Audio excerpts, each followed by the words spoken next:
ಉಡಾಯಿಸೋ ಖಾರ ಬಣ್ಣ ರುಚಿಯನ್ನು ನೀಡುತ್ತದೆ. ಮೆಣಸಿನ ಪುಡಿ ಚಿಂದಿ ಉಡಾಯಿಸೋ ಖಾರ ಬಣ್ಣ ರುಚಿ. ಸಕ್ಕರೆ ನಾಡು ಮಂಡ್ಯ ನೆಲದ ಮೇಲೆ ಭೂಗಳ್ಳರ ಕೆಂಗಣ್ಣು. ಕೋಟಿ ಕೋಟಿ ಬೆಲೆಗ ಸರ್ಕಾರಿ ಜಮೀನು ಖಾಸಗಿ ವ್ಯಕ್ತಿಯ ಹೆಸರಿಗೆ. ಸರ್ಕಾರಿ ಶಾಲೆಗೆ ಸೇರಿದ ಜಮೀನು ಖಾಸಗಿ ವ್ಯಕ್ತಿ ಹೆಸರಿಗೆ ಖಾತೆ ಆಗಿದೆ. ಈ ಹಿಂದೆ ಸರ್ವೆ ನಂಬರ್ 101/16 ರಲ್ಲಿದ್ದಂತ ಸರ್ಕಾರಿ ಶಾಲೆ ಜಮೀನು ನೂತನ ನಕಾಶೆಯಲ್ಲಿ ಆಕಾರ್ ಬಂದ್ ತಿದ್ದುಪಡಿಯಾಗಿದೆ. ಹೊಸದಾಗಿ ಸರ್ವೆ ನಂಬರ್ 101/4 ಸೇರಿಸಿ ವ್ಯಕ್ತಿ ಹೆಸರು ನಮೂದು ಮಾಡಿದ್ದಾರೆ. ಅಧಿಕಾರಿಗಳು ಭೂಗಳ್ಳರ ವಿರುದ್ಧ ಊರಿನ ಜನ ಈಗ ಒಂದಾಗಿ ನಿಂತಿದ್ದಾರೆ.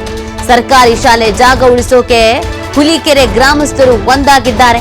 ಮಂಡ್ಯ ಜಿಲ್ಲೆ ಶ್ರೀರಂಗಪಟ್ಟಣ ತಾಲೂಕಿನ ಕೆಆರ್ಎಸ್ ಸಮೀಪದ ಹುಲಿಕೆರೆ ನೋಡಿ, ಸರ್ಕಾರಿ ಶಾಲೆ ಜಾಗವನ್ನ ಕೂಡ ಕಬಳಿಸೋಕ್ ನೋಡ್ತಾರೆ ಅಂತಂದ್ರೆ ಇನ್ನು ಎಷ್ಟರ ಮಟ್ಟಿಗೆ ಇವರು ಬರಗೇಟಿದ್ದಾರೆ ಅಂತ. ಅದರಲ್ಲೂ ಅಧಿಕಾರಿಗಳು ಕೂಡ ಶಾಮೀಲಾಗಿದ್ದಾರೆ ಅನ್ನೋದು ನಿಜವಾಗ್ಲೂ ದುರಂತ ವಿಪರ್ಯಾಸ. ಇದಕ್ಕಿಂತ ಇನ್ನೊಂದಿಲ್ಲ ಅಂತ ಕಾಣಿಸುತ್ತೆ. ಅಧಿಕಾರಿಗಳಂತ ಅನ್ನಿಸ್ಕೊಂಡವರು ಯಾವ್ದ್ಯಾವ ಸರ್ಕಾರಿ ಜಾಗಗಳಿದೆಯೋ ಅವುಗಳನ್ನ ಸೇಫ್ ಮಾಡೋ ನಿಟ್ಟಿನಲ್ಲಿ ನೋಡ್ಬೇಕು. ಇವ್ರು ಹಂಗಲ್ಲ, ಬಿಡಿಗಾಸಿ ಕಾಯ್ಕೊಂಡು ಕೂತಿರ್ತಾರಲ್ಲ, ಯಾರು ಬಿಡಿಗಾಸಿ ಕೊಡ್ತಾರೆ ಅವರಿಗೆ ಯಾರ ಜಮೀನನ್ನ ಯಾವಾಗ ಬೇಕಾದ್ರೂ ಬರ್ಕೊಡ್ತಾರೆ. ಹೆಂಗ್ ಸಾಧ್ಯ ಇದು? ಅಧಿಕಾರಿಗಳು ಭೂಗಳ್ಳರ ವಿರುದ್ಧ ಇದೀಗ ಊರಿನ ಜನ ಒಗ್ಗಟ್ಟಾಗಿ ನಿಂತಿದ್ಕೆ ಈ ವಿಚಾರ ಬಯಲಿಗೆ ಬಂದಿದೆ. ಎಲ್ಲಾದ್ರೂ ಜನ ನಮಗೆ ಯಾಕೆ ಬೇಕು, ನಮ್ದೇನ್ ಜಮೀನ್ ಅಲ್ವಲ್ಲ ಅಂತ ಇದ್ದಿದ್ರೆ ಈಗ ಆಲ್ರೆಡಿ ಈ ಜಮೀನಲ್ಲಿ ಇನ್ನೇನಾದ್ರು ಕಟ್ಕೊಂಡು ಆರಾಮಾಗಿ ಇರ್ತಾ ಇತ್ತು. ಸರ್ಕಾರಿ ಶಾಲೆಗೆ ಸೇರಿದಂತ ಜಮೀನು ಇದು. ಖಾಸಗಿ ವ್ಯಕ್ತಿ ಹೆಸರಿಗೆ ಖಾತೆ ಮಾಡಿಕೊಟ್ಟಿದ್ದಾರೆ ಅಧಿಕಾರಿಗಳು. ನಾಚಿಕೆ ಆಗ್ಬೇಕು ಇವ್ರುಗಳಿಗೆ. ನೆಟ್ಟಿಗೆ ಕೆಲಸ ಮಾಡಕ್ಕಾಗಲ್ಲ ಕೊಡೋ ಸಂಬಳಕ್ಕೆ ಅಂತಂದ್ರೆ ಯಾಕೆ ಇವ್ರು ಕೆಲಸ ಮಾಡಬೇಕು? ಈ ಹಿಂದೆ ಪಟೇಲ್ ದಾಸೇಗೌಡ ಎಂಬುವರಿಂದ ಶಾಲೆಗೆ ದಾನ ಮಾಡಲಾಗಿತ್ತು. 1 ಎಕರೆ ಜಮೀನು ದಾನ ಮಾಡಿದ ಪಟೇಲ್ ದಾಸೇಗೌಡ 2023 ಹುಲಿಕೆರೆ ಶಾಲೆ ಹೆಸರಿನಲ್ಲೇ ಬರ್ತಾ ಇದ್ದ RTC 2023 ಬಳಿಕ ಜಿ ಗೋಪಾಲಕೃಷ್ಣ ಎಂಬ ಹೆಸರು ನಮೂದಾಗಿದೆ. ಈ ಬಗ್ಗೆ ಮಂಡ್ಯ ಜಿಲ್ಲಾಧಿಕಾರಿಗಳಿಗೆ ಗ್ರಾಮಸ್ಥರು ದೂರು ಕೊಟ್ಟಿದ್ದಾರೆ. ಗ್ರಾಮಸ್ಥರ ದೂರನ್ನ ಆಧರಿಸಿ ತಂಡ ರಚಿಸಿದ್ರು ಜಿಲ್ಲಾಧಿಕಾರಿಗಳು. ಜಿಲ್ಲಾಧಿಕಾರಿ ಆದೇಶದಂತೆ ಸ್ಥಳ ಪರಿಶೀಲಿಸಿದ್ದಾರೆ ತನಿಖಾ ತಂಡ. ತಹಶೀಲ್ದಾರು ಯಾವಾಗ ಮಾಹಿತಿ ಸಿಕ್ತೋ ಅವರಿಗೆ ಜಿಲ್ಲಾಧಿಕಾರಿಗಳ ಗಮನಕ್ಕೆ ತಂದ್ರು ಇಮಿಡಿಯೇಟ್ ಆಗಿ ಇದಕ್ಕೆ ಸಂಬಂಧಪಟ್ಟಂತೆ ತನಿಖೆ ಮಾಡಿ ಅಂತ ಹೇಳಿದ್ದಾರೆ. ತಂಡನ ರಚಿಸಿದ್ದಾರೆ ಜಿಲ್ಲಾಧಿಕಾರಿಗಳು. ಜಿಲ್ಲಾಧಿಕಾರಿಗಳ ಆದೇಶದಂತೆ ಪರಿಶೀಲನೆಯನ್ನ ಮಾಡಲಾಗಿದೆ.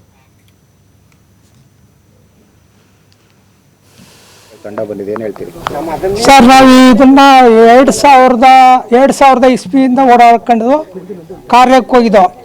ಖಾತೆ ಮಾಡಿ ಅಂತ ರಿಕ್ವೆಷನ್ ಕೊಟ್ಟೋ. ಫಸ್ಟು ಸ್ಕೂಲ್ ಜಾಗ ಇದು ಖಾತೆ ಮಾಡಿ ಅಂತ BOಗೆ ಕೊಟ್ಟ ಮೇಲೆ ಅವರು ಎಲ್ಲ ನಾವು ಖಾತೆ ಮಾಡ್ತೀವಿ ಅಂತ ಎಲ್ಲ ಹೇಳಿದರು. 2022 ಗಂಟ ಚೆನ್ನಾಗಿತ್ತು. 2023ಕ್ಕೆ ಒಬ್ಬ ಖಾಸಗಿ ವ್ಯಕ್ತಿ ಉಟ್ಕೊಂಡ. ಅದಕ್ಕೆ ಇಲ್ಲ ಸ್ಥಳೀಯ ವ್ಯಕ್ತಿಗಳು, ಸ್ಥಳೀಯ ಲೀಡ್ರುಗಳು ಅವರೆಲ್ಲ ಸೇರ್ಕೊಂಡು ಒಂದು ದೊಡ್ಡ ಗಲಾಟೆ ಮಾಡಿದ್ರು, ಯಾರು ಈ ಜಾಗಕ್ಕೆ ಬರಬಾರ್ದು ಅಂತ. ನಾವು ಹೆದರ್ಲಿಲ್ಲ. ನಾವು ಶ್ರೀನಿವಾಸ್ ಮತ್ತು ಒಂದು 10-15 ಜನ 20 ಜನ ಸೇರ್ಕೊಂಡು ಹೋರಾಟ ಮಾಡ್ಕೊಬಂದು ಆಮೇಲೆ ತಹಸೀಲ್ದಾರ್ಗೆ ದೂರು ಕೊಟ್ಟು ತಹಸೀಲ್ದಾರ್ ಬಂದು ಪರಿಶೀಲನೆ ಮಾಡಿದ್ರು. ಮಾಡಿಬಿಟ್ಟು ಇದು ಸ್ಕೂಲ್ ಜಾಗ ಯಾವುದೇ ಇದಕ್ಕೆ ಮಾಡಲ್ಲ ಅಂತ. ಇದು 1956ನೇ ಇಸ್ವಿಲಿ ದಾನ ಆಗಿದೆ ಸರ್. 1 ಎಕರೆ ನಮ್ಮ ಸರ್ಕಾರಿ ಹಿರಿಯ ಪ್ರಾಥಮಿಕ ಶಾಲೆ ಹುಲಿಕೆರೆಗೆ 1956ನೇ ಇಸ್ವಿಲಿ ಆಗಿತ್ತು. ಆದರೆ ನನಗೆ ಗೊತ್ತಾದದ್ದು 2017ರಲ್ಲಿ ಗೊತ್ತಾಯಿತು. ನನಗೆ 7ರಲ್ಲಿ ಗೊತ್ತಾದಾಗ ನಾನು ದಾನಪತ್ರ ಹುಡುಕ ಹೋದೆ. ದಾನಪತ್ರ ಹುಡುಕ ಹೋದಾಗ ನನಗೆ ಯಾರೋ ಹೇಳಿದಾಗ ದಾನಪತ್ರ ಹುಡುಕ ಹೋದಾಗ ನನಗೆ ಎಲ್ಲೂ ಸಿಕ್ಕಲಿಲ್ಲ. ನಮ್ಮ ತಾಲೂಕು ಆಫೀಸಲ್ಲೂ ಸಿಕ್ಕಲಿಲ್ಲ, ಎಲ್ಲೂ ಸಿಕ್ಕಲಿಲ್ಲ, ಯಾರೂ ಸಹಕರಿಸ್ಲಿಲ್ಲ. ಆಮೇಲೆ ಒಬ್ಬೊಬ್ರು ಅಂದರು ಇದು ರಾಜ ಪ್ರಮುಖರು ಆಗಿದ್ದು ಮೈಸೂರು ಮಹಾರಾಜರ ಆಫೀಸಲ್ಲಿ ಇರ್ಬೋದೇನೋ ಅಂದರು. ಅಲ್ಲೂ ಹೋಗಿ ಹುಡುಕಿದಾಗ ಎಲ್ಲೂ ಸಿಕ್ಕಲಿಲ್ಲ. ಕೊನೆಗೆ ತಿರ್ಗಾ ವಾಪಸ್ ನಮ್ಮ ಶ್ರೀರಂಗಪಟ್ಟಣ ತಾಲೂಕು ಆಫೀಸ್ಗೆ ಬಂದೆ. ತಾಲೂಕು ಆಫೀಸಿಗೆ ಬಂದಾಗ ಅವಾಗ ಶಿವಮಲ್ಲು ಅಂತ ಅಧಿಕಾರಿ ಇದ್ದರು ನಮ್ಮ EC ಆಫೀಸಲ್ಲಿ. ಅವ್ರು ನಮ್ಮ KRS ಅಂತ ನನಗೆ ಅವತ್ತೇ ಪರಿಚಯ ಆದದ್ದು. ನಾನು ಗಲಾಟೆ ಮಾಡ್ತಾಯಿದ್ದೆ, ಒಂದು ಪತ್ರ ಹುಡುಕೊಡಿಕೆ ನೀವು ಇಷ್ಟು ಇದು ಮಾಡ್ತಾಯಿದ್ದೀರಲ್ಲ ಅಂತ ಅಧಿಕಾರಿಗಳ ಜೊತೆ ಇದು ಮಾಡ್ತಾಯಿದ್ದೆ. ಅವಾಗ ಶಿವಮಲ್ಲನವರು ಯಾವ ಊರಪ್ಪ ಏನು ಅಂತ ಕೇಳಿದ್ರು. ಹಿಂಗಂತ ಸ್ಟೋರಿ ಹೇಳಿದೆ ಅವ್ರಿಗೆ. ಹುಲಿಕೆರೆ ಸರ್ಕಾರಿ ಹಿರಿಯ ಪ್ರಾಥಮಿಕ ಶಾಲೆ ಉಳಿಸಿಕೆ ಖಾತೆ ಮಾಡಿಕ್ಕೆ ಇದು ಮಾಡ್ತಾಯಿದ್ದೀನಿ. ಆದರೆ ಅಂದಿನ 2017ರಲ್ಲಿದ್ದು ಇವರು ಯಾರು ಇಲ್ಲ ಸರ್, ನಮ್ಮ ತಹಸೀಲ್ದಾರ್ ಏನು ಮಾಡಿದ್ರು, ಖಾತೆಗೆ ಹೋದಾಗ ನನಗೆ ಆ ದಾನಪತ್ರ ತಗೊಬಂದ್ರೆ ನಾನು ಖಾತೆ ಮಾಡಿಕೊಡ್ತೀನಿ, ಇಲ್ಲ ಅಂದರೆ ಆಗಲ್ಲಪ್ಪ ಅಂದ್ಬಿಟ್ರು. ಈ ಜಾಗ ಸರ್ಕಾರಿ ಹಿರಿಯ ಪ್ರಾಥಮಿಕ ಶಾಲೆ ಹುಲಿಕೆರೆದು ಇದೆ ಅಂತೇಳಿ ಒಂದು 15-20 ದಿನದಿಂದ ನನಗೊಂದು ಸಾರ್ವಜನಿಕರು ದೂರು ಕೊಟ್ಟಿದ್ರು. ಆ ದೂರ ಮೇಲೆ ನಾನು ತಹಶೀಲ್ದಾರ್ಗೆ ಸರ್ಕಾರಿ ಜಾಗನ ಉಳಿಸ್ಕೊಡಿ, ನಮ್ಮ ಸ್ಕೂಲ್ ಕೊಡಿ ಅಂತ ಕೇಳಿದ್ದೀನಿ. ಸೊ ಅವ್ರು ಕೇಳಿದ ಮೇಲೆ ಒಂದು ಕಮಿಟಿ ಮಾಡಿದ್ದಾರೆ. BO ನೇತೃತ್ವದಲ್ಲಿ BO, ADLR ಮತ್ತು ಉಪ ತಹಶೀಲ್ದಾರ್ RAE ಅವ್ರನ್ನ ಒಂದು ಕಮಿಟಿ ಮಾಡಿ ವರದಿ ಕೊಡಿ ಅಂತ ಹೇಳಿದ್ದಾರೆ. ಅದ್ರ ಪ್ರಕಾರ ನಾವು ಬಂದಿದ್ದೀವಿ. ಈಗ ರೆವಿನ್ಯೂ ರೆಕಾರ್ಡ್ಸ್ ಬಗ್ಗೆ ನನಗೆ ಜಾಸ್ತಿ ಮಾಹಿತಿ ಇಲ್ಲ. ಸ್ಕೂಲ್ ಜಾಗನ ನನಗೆ ಹ್ಯಾಂಡ್ ಓವರ್ ಮಾಡಿದ್ರೆ ನಾವು ಮುಂದಿನ ಕ್ರಮ ನಾವು ಇಲಾಖೆಯಿಂದ ಮಾಡ್ತೀವಿ. ಯಾರು ಕೇಳ್ಕೊಂಡಿದ್ರೆ ಚೇಂಜ್ ಮಾಡ್ಕೊಡಿ ಅಂತ? ಇಲ್ಲ ಅದೇನಾಗುತ್ತೆ ಅಂತಂದ್ರೆ ನಮ್ಮಲ್ಲಿ ಸರ್ನಾಕಲ್ ಇರುತ್ತೆ ಸರ್ವೆ ನಂಬರ್. ಈಗ 101 ಅಂತ ಇದ್ರೆ ಪಹಣಿದಾರರು ಏನಿರ್ತಾರೆ ಅವರು ಪೋಡಿಗೆ ಅಪ್ಲೈ ಮಾಡಿದಾಗ ಅವ್ರಿಗೆ ಜಸ್ಟ್ ಹಿಸ್ಸಾಗಳನ್ನು ಕೊಟ್ಟಿರ್ತೀವಿ. ಸರ್ವೆ ಡಿಪಾರ್ಟ್ಮೆಂಟಿಗೆ ಇರೋವಂಥ ಅಧಿಕಾರ ಅಷ್ಟೇ. 101 ಅಂತ ಏನಿರುತ್ತೆ, ಪಹಣಿನ ತಿದ್ದುಪಡಿ ಮಾಡೋದಕ್ಕೆ ಸರ್ವೆ ಡಿಪಾರ್ಟ್ಮೆಂಟ್ಗೆ ಯಾವುದೇ ರೀತಿಯಾದ ಅಧಿಕಾರ ಇರೋದಿಲ್ಲ. ಪಹಣಿ ಓನರ್ಶಿಪ್ ಎಲ್ಲ it comes under revenue department, tahsildar AC level ಇರುತ್ತೆ.